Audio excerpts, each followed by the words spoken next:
सर्व विद्यार्थिनींना प्राध्यापक कुमार सोलनकरचा सप्रेम नमस्कार. पहिल्या पाठाचं नाव आहे वेगवशता आणि ह्या पाठाचे लेखक प्राचार्य शिवाजीराव भोसले हे आहेत. त्यांच्या जागर खंड 2 या पुस्तकातून हा लेख घेतलेला आहे. या लेखात लेखकाने विनाकारण अतिवेगाने वाहन चालवणाऱ्या माणसाच्या विकृतीवर प्रहार केला आहे.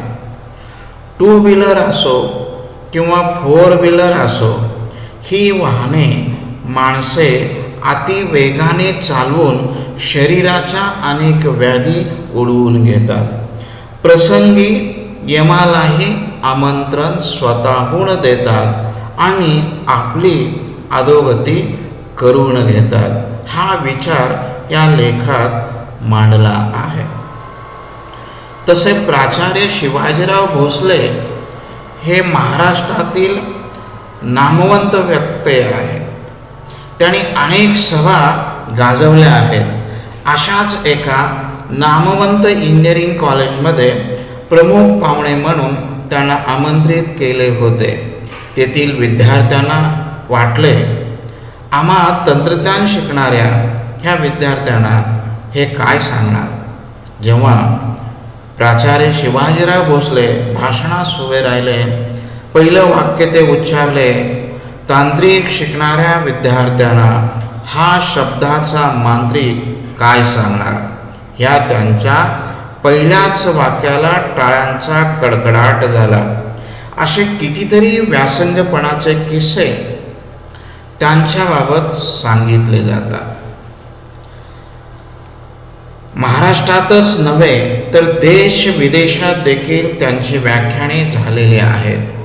कथा वक्तृत्वाची, जीवनवेध, दीपस्तंभ व इतर अनेक पुस्तके लिहिली आहेत. तसेच अनेक पुरस्काराने ते सन्मानित आहेत. वेगवशता या पाठाचे विश्लेषण करण्या अगोदर आपण पाठाचं वाचन करूया. पुस्तकामध्ये लक्ष द्या किंवा तुमच्या समोरची जी स्लाईड आहे त्याच्यावर देखील तुम्ही लक्ष दिलात तर तुम्हाला सगळे शब्द लक्षात येतील. वेग हे गतीचे एक रूप आहे. आपले जीवनही स्थिती आणि गती यात विभागलेले आहे. थांबणे, चालणे, धावणे असे हे जीवनचक्र फिरतच असते. आपल्या विचारांनाही गती असते, जिला आपण प्रगती म्हणतो. ती विचारांची गती असते. गतीला जेव्हा दिशा असते तेव्हाच ती प्रगती या संज्ञेला पात्र ठरते. दिशाविहीन गती ही अधोगती ठरते. आजच्या जीवनात विलक्षण वेगवानता आढळते. रस्ते वाहनांनी व्यापलेले असतात. माणसे घरात राहतात म्हणूनच अल्पकाळ तरी स्थिर राहतात. एरवी गतीपायी अगतिक होतात.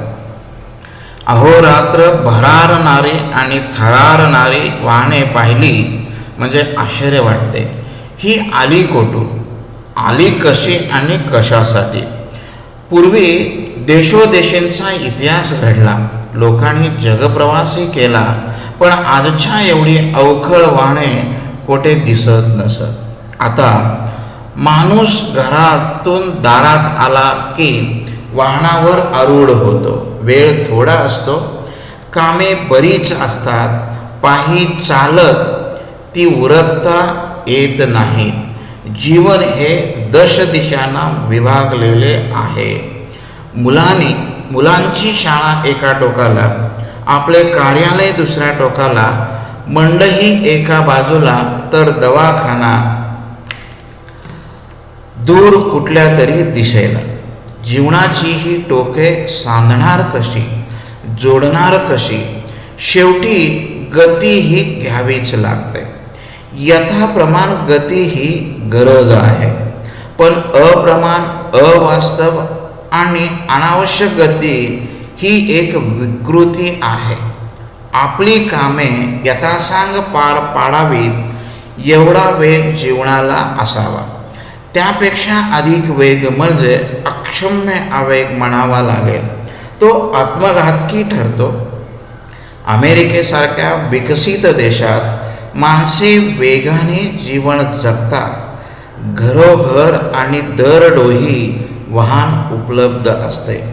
रस्ते रुंद, सरळ, निर्विघ्न आणि एकमार्गी असतात. घरे, कार्यालये, बाजारपेठा यात निदान 100 मैलांचे किमान अंतर असते. जवळच्या जवळ सगळे असे सहसा नसते. अंतरावरच्या गोष्टीची जवळीक साधण्यासाठी दूरवर जावे लागते. यातून माणसात दुरावा निर्माण होतो. तो जाचदायक आणि असह्य होऊ नये म्हणून वेगाचा आश्रय घेतला जातो. वेगामुळे माणसे बेभान होतात. भान हरपले म्हणजे अस्वस्थता विरून जाते. वेगात एक बेहोशी असते. भारतीयांनी अमेरिकन जीवनशैली पत्करण्याचे कारण नाही. आपल्याकडे अंतरे कमी आहेत, माणसे खूप आहेत, कामे फारशी नाहीत. जीवनाची टोके सहज सांधता येतात. थोडी त्वरा करावी लागते. भरधाव वेगाने अंतर काटावे अशी स्थिती नसते. मुंबईसारखे विस्तीर्ण नगर गाड्यांनी सांधलेले असते. गाड्या रुळावरून चालतात. त्यात भरकटणे फारसे नसते. गाडीत चढले म्हणजे माणसाचे धावणे थांबते. खरी अडचण असते ती रस्त्यावरून येणाऱ्या जाणाऱ्या 2 आणि 4 चाकी वाहनांची. त्यांचा वेग मर्यादित ठेवला तर ती साधने म्हणून उपयोगी पडतात. वेळ आणि श्रम वाचवण्यासाठी त्यांचा उपयोग होतो. पण अनेकदा असे घडते की वाचलेला वेळ घालवावा कसा हे कळेनासे होते आणि मग तो घालवण्यासाठी पुन्हा माणसे वाहनांच्या आहारी जातात. आरंभी माणसे वाहनावर स्वार होतात, मग वाहने माणसावर स्वार होतात. कामापुरते आणि कामासाठी वाहन आणि आटोक्यात राहील एवढाच वेग हे तंत्र अनुसरले तर जीवन अर्थपूर्ण होईल. आपले जीवन अधिक प्रमाणात आपल्या वाट्याला यावे, ते कृतार्थतेने जगता अनुभवता यावे, त्यासाठी उसंत लावावी. म्हणून वाहनांचा वापर करायला हवा. प्रत्यक्षात घडते ते वेगळे. इतरांशी मानसिक स्पर्धा करण्यासाठी, आपल्या ऐश्वर्याचे प्रदर्शन घडवण्यासाठी गरज नसताना कर्ज काढून वाहने खरेदी करणारी माणसे समाजात आढळतात. कोणतेही महत्त्वाचे काम नसताना पत्नीला मागच्या बाजूला बसवून आधुनिक दुचाकीने सहज फेरफटका मारून आले म्हणजे अनेकांना बरे वाटते. पण आहेच वाहन तर 400 मैलावरचे एखादे निसर्गरम्य स्थान किंवा मंदिर पाहण्यासाठी ही माणसे का जात नाहीत? एखादा लक्ष्मी रोड, महात्मा गांधी मार्ग किंवा जंगली महाराज रस्ताच का पसंत केला जातो?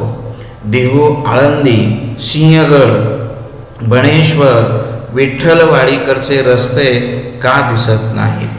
वाई, सातारा, फलटण, कराड अशा गावी वाहनांची एवढी निकड आहे का? शेतमळ्यात जायचे असेल तर तातडीचा भाग म्हणून कधीतरी वाहन लागे. आपले राहणे गावाबाहेर होत असेल तर वाहनांचा उपयोग होईल. पण सहज आणि सुखाने येणे जाणे सोडून वेगाने एरझारा कशासाठी घालावायचा?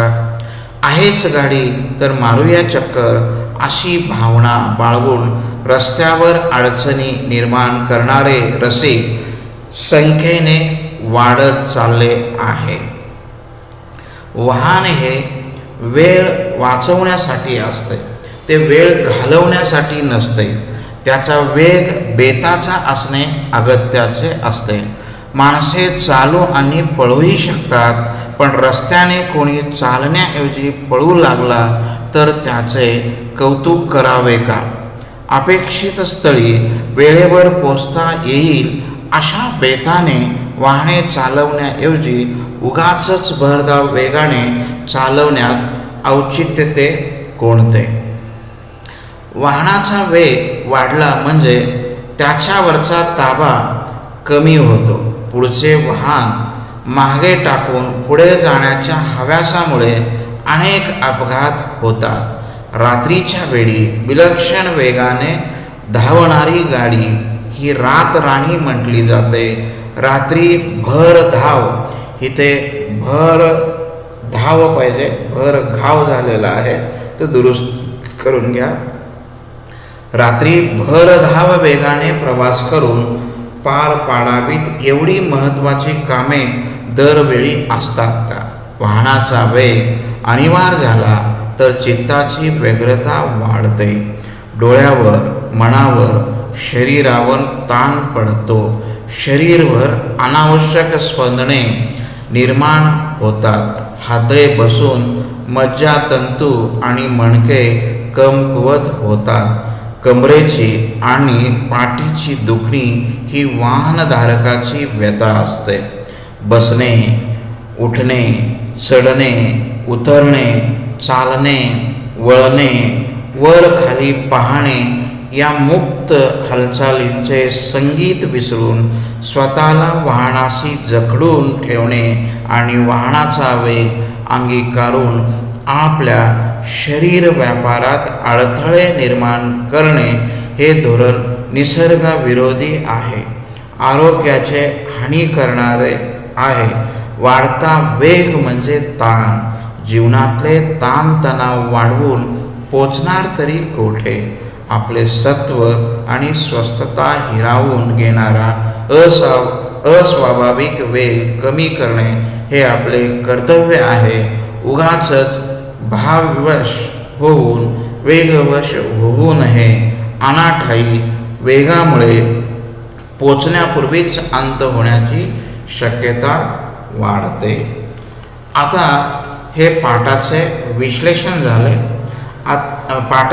पाठाचे वाचन झाले. आता आपण विश्लेषण पाहूया. पाठाचे नाव आहे वेगवशता. वेगवशता म्हणजे वेग खरे तर दोन प्रकारचे असतात. एक वाहनांचा वेग, दुसरा माणसाच्या प्रगतीचा वेग. दुसऱ्या प्रकारच्या वेगाचे वेळ माणसाला असेल तर ती आनंदाची गोष्ट आहे. पहिल्या प्रकारचे वेळ असेल तर त्याची अधोगतीच आहे. कोणत्या विचारावर स्वार व्हायचे, कोणत्या गोष्टीला वश व्हायचे, कोणत्या गोष्टीच्या अधीन जायचे, कोणत्या गोष्टीवर मोहित व्हायचे हे माणसाच्या हातात आहे. वाहनांच्या वेगासाठी आहारी जाऊन उपयोग नाही. हा झाला पाठाच्या शीर्षकाचा अर्थ. माणसाच्या जीवनाचे चक्र जन्मापासून सुरू होते आणि परलोकी गेल्यानंतर समाप्त होते. जीवनाची स्थिती, गती, थांबणे, धावणे, धडपडणे अशा अनेक क्रिया माणसाच्या जगण्यासाठी कराव्या लागतात. हे करताना सुख, दुःख, व्यथा, वेदना हे कर्माचे मिळणारे फळ आहे. त्यासाठी गती घ्यावीच लागते. कर्म चांगलं केला तर चांगलं फळ मिळेल. गतीला योग्य दिशा दिली तर प्रगती होते. दिशाहीन गती असेल तर अधोगती होते. आजचे जग धावपळीचे आहे. आजच्या जीवनात वेगवानता दिसून येते. प्रगतीसाठी वेग असावा, पण आजच्या लोकांच्या प्रवृत्तीमुळे रस्तेच वाहनांनी व्यापलेली दिसतात. माणसे घरात राहतात तेव्हा थोडा वेळ स्थिर असतात. गतीपायी निराधार झालेली माणसे आपल्याला पाहायला मिळतात. दिवस रात्र वाहने रस्त्यावरून वाहतात. आजच्या एवढी अवखळ वाहने कोठे दिसत नसत. त्याचे आश्चर्य लेखकाला वाटते. इतकी वाहने कशासाठी? हजारो वर्षाचा इतिहास आपणास आहे. पूर्वीच्या काळी देखील लोकांनी जगप्रवास केलेला आहे, तेव्हा वाहने कुठे दिसत नव्हती. आज वाहनामध्ये प्रगती झाली आहे. अधिक वेगवान वाहने तयार झालेली आहेत. येथे गरजेपेक्षा निरर्थकपणा जास्त दिसतो असे लेखकाला वाटत असावे. माणसे वाहनांच्या इतक्या आहारी गेलेले आहेत. घराच्या बाहेर पाऊल टाकताना ते वाहनावरच स्वार होतात. वेळ थोडा आणि कामे भरपूर आहेत. चालत गेले तर आपली कामे उरकता किंवा आटोपता येणार नाहीत असे लोकांना वाटते. कारण जीवन 10 दिशांना विभागलेले आहे. मुलांची शाळा एका दिशेला, ऑफिस दुसऱ्या दिशेला, भाजी मंडई तिसऱ्या दिशेला, दवाखाना, इतर किरकोळ कामांचा मेळ बसतच नाही. हे वेगवेगळी ठिकाणे एकत्र जोडणार कशी? शेवटी वाहनाला गती द्यावीच लागते. योग्य गती, प्रमाणबद्ध गती ठीक आहे. अनावश्यक गती ही जीवघेणी आहे. दररोज कितीतरी माणसे आपण पाहतो अपघातात गेली. असा एक दिवसही नाही वाहनांच्या वेगामुळे माणसाचा अपघात झाला नाही. अपघात होतो, दररोज अनेक माणसे मरतात. तरीही हे माहीत असताना देखील वाहनांची गती कमी होत नाही. याचा अर्थ तो वाहनांच्या वेगाच्या आहारी गेलेला माणूस आहे. जसा एखादा दारूच्या आहारी गेलेला माणूस, त्याला माहीत असते की मी दारू पितो, हे वाईट आहे, यामुळे माझे कुटुंब उद्ध्वस्त होणार आहे, तरीही तो दारू पिणे सोडत नाही. तसेच वाहन चालवण्याचे अनेक जणांना व्यसन लागले आहे. हातात गाडी आली की जीवघेणी गती दिल्याशिवाय त्यांना चैनच पडत नाही. अशा गतीत गाडी चालवणे ही विकृती आहे. क्षमा न करण्यायोग्य ही कृती आहे. हा आत्मघातकीपणा आहे. आत्मघातकी म्हणजे स्वतःचाच घात करणारा असा हा वेग आहे. अमेरिकेसारख्या विकसित देशातील माणसाचे जीवन वेगवान आहे. तिथे प्रत्येक माणसाकडे वाहन आहे. तेथील रस्ते पहा, रुंद आहेत.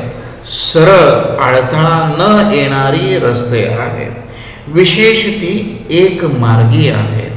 तसेच आपल्याकडील रस्ते पहा, रस्त्यात खड्डा आहे की खड्ड्यात रस्ता आहे हेच कळत नाही. आपल्याकडे भर रस्त्यात मोकाट जनावरे ठाण मांडून बसलेले असतात. मोकाट कुत्रे फिरत असतात.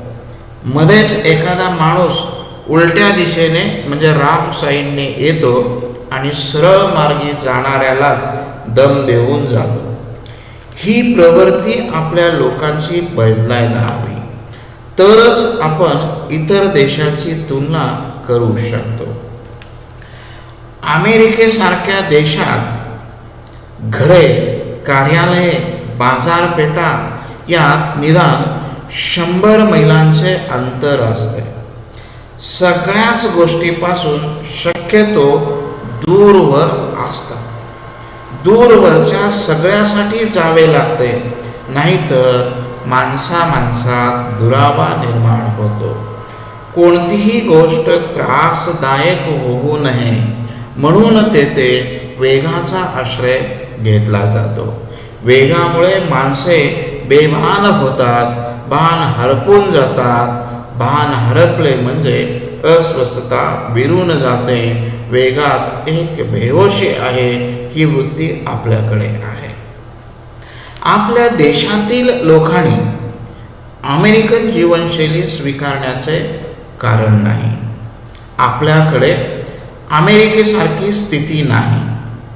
आपल्या बऱ्याच कामांचे अंतर अमेरिकेच्या मानाने खूप कमी आहे, पण माणसे खूप आहेत. आपल्याकडील लोकांची स्थिती काम ना धंदा हरी गोविंदा अशी आहे. काम करणारे कमी आणि मोकाट फिरणारे जास्त आहेत. त्यामुळे अशी स्थिती आपल्याकडे आहे. काम करायला जाण्यासाठी थोडी घाई करावी लागते, पण जीव घेण्या वेगाने जाण्याची गरज नसते. भान ठेवून वाहन चालवावे व बेभान होऊन जीवनाचं कर्तृत्व करावे.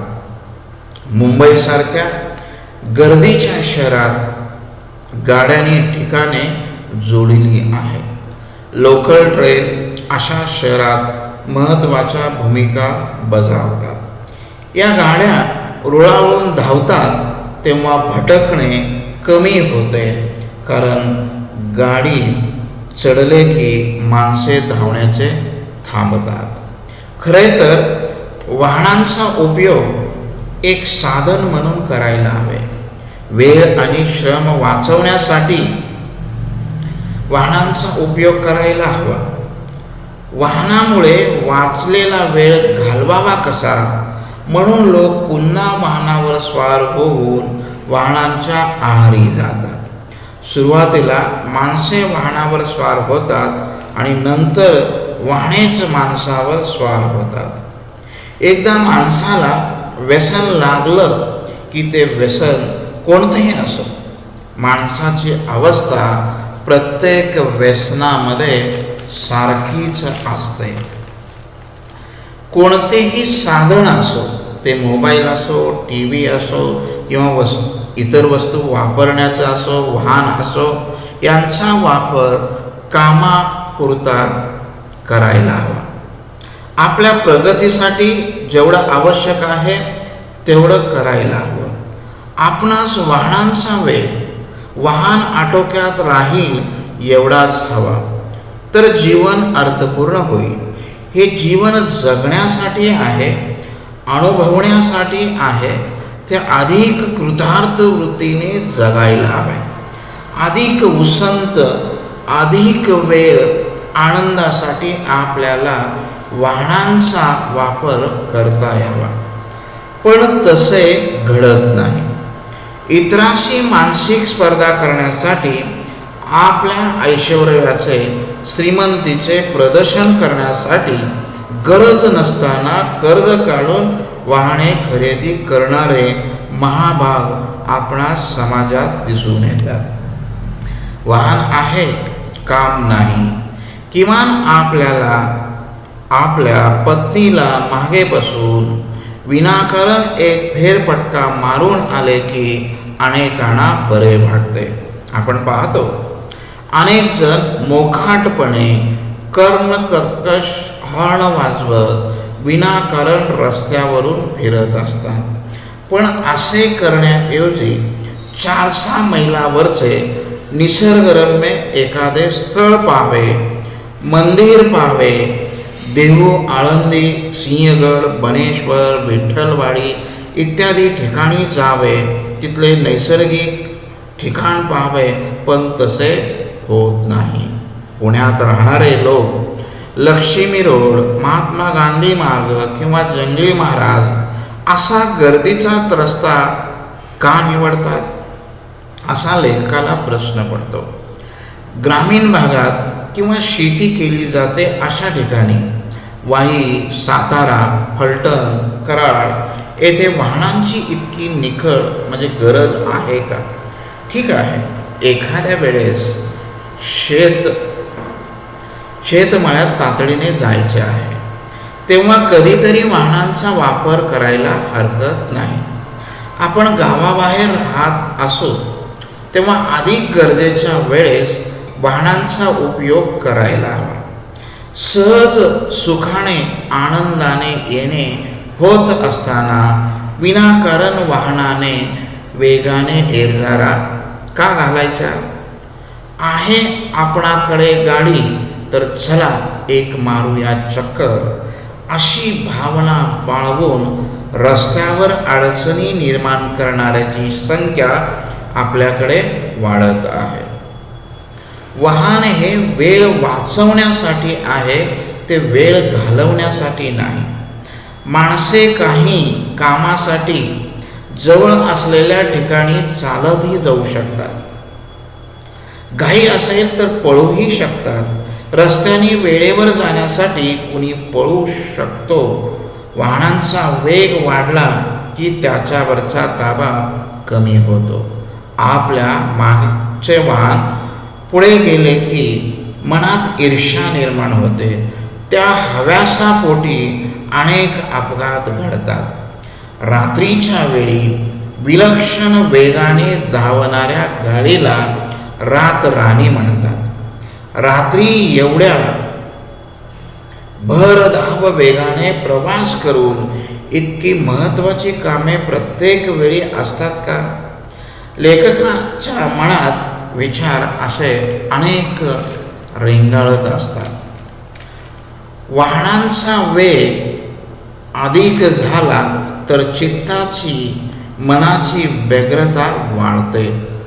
माणूस वाहक मग्न होतो. त्याची गोंधळलेली स्थिती निर्माण होते. त्यामुळे डोळ्यावर शरीरावर ताण पडतो. हादरे बसून मज्जातंतू आणि मणके कमकुवत होतात. कमरेची आणि पाठीची दुखणी ही वाहन चालवणाऱ्यांची व्यथा आहे. शरीराच्या नैसर्गिक क्रिया म्हणजे बसणे, उठणे, चढणे, उतरणे, चालणे, पळणे, वर खाली पाहणे हे विसरून वाहनाशी जखडून म्हणजे स्वतःला वाहनाशी गुंतवून घेऊन शरीर व्यापारात अडथळे निर्माण करणे हे निसर्गविरोधी धोरण आहे. आरोग्याला हानी करणारे आहे. वाढता वेग म्हणजे ताण वाढवून आपल्या शरीरावर आपली मालकी असताना त्याची स्वस्थता हिरावून घ्यायचे. खरे तर प्रत्येक माणसाचे कर्तव्य आहे वाहन योग्य वेगाने चालवावे. अतिघाई संकटात नाही हा विचार मनात रुजवावा. विनाकारण भावनाशील होऊन वेगवश होऊ नये. वेगामुळे इच्छित ठिकाणी पोचण्यापूर्वीच अंत होऊ शकतो. येथे ह्या पाठाचे विश्लेषण संपलेले आहे. तर सगळ्यात महत्त्वाची गोष्ट आहे ती म्हणजे पाठाखालील कृती सोडवण्याची. ती कृती पाठ पूर्ण झाल्यानंतर नीट ऐकल्यानंतर हे जर लक्षपूर्वक तुम्ही ऐकलात तर सगळे मुद्दे तुमच्या जवळजवळ लक्षात येणार आहेत. आणि जर समजा आले नाहीत तर मला तुम्ही विचारू शकता. कृती ही पूर्ण तुम्हाला तुमच्या वहीमध्ये सोडवायची आहे. सोडवल्यानंतर तुम्हाला खालीच मी दुसरी एक लिंक देत आहे की तुम्हाला ऑनलाईन एक 25 मार्काची टेस्ट सोडवायची आहे. ती सोडवल्यानंतर तुम्हाला 25 पैकी किती मार्क पडले हे तुम्हाला लगेच तिथे कळणार आहे. आणि ज्या वेळेला तुम्हाला कळतं त्यावेळेला ते स्क्रीनशॉट काढून माझ्या वैयक्तिक मोबाईलवरती ते पाठवून द्यायचं. 11वीचा रोल नंबर लिहून त्यावरती पाठवून द्यायचं. मग तुमचे कोण कोण ते टेस्ट सोडवतात त्याचा रोल नंबर माझ्याकडे नोंद असेल. हे सोडवलेल्याचेही जे सोडवले ते तुम्ही सांगू शकता आणि त्याचीही नोंद माझ्याकडे निश्चितच असेल. हा झाला पहिल्या पाठाचं विश्लेषण. काही तुम्ही शंका विचारलात तर मी दुसऱ्याच्या अगोदर आता दुसरी कविता आहे, ती कविता आपल्याला सुरू करायच्या अगोदर मी त्यांच्या सर्व तुमच्या शंकांचं निरसन करेन. वर्गात आणि रेकॉर्डिंगमध्ये निश्चितच फरक असणार आहे, पण जवळजवळ सगळं विश्लेषण यामध्ये येतं. धन्यवाद. पुढच्या तासाला आपण कविता पाहू.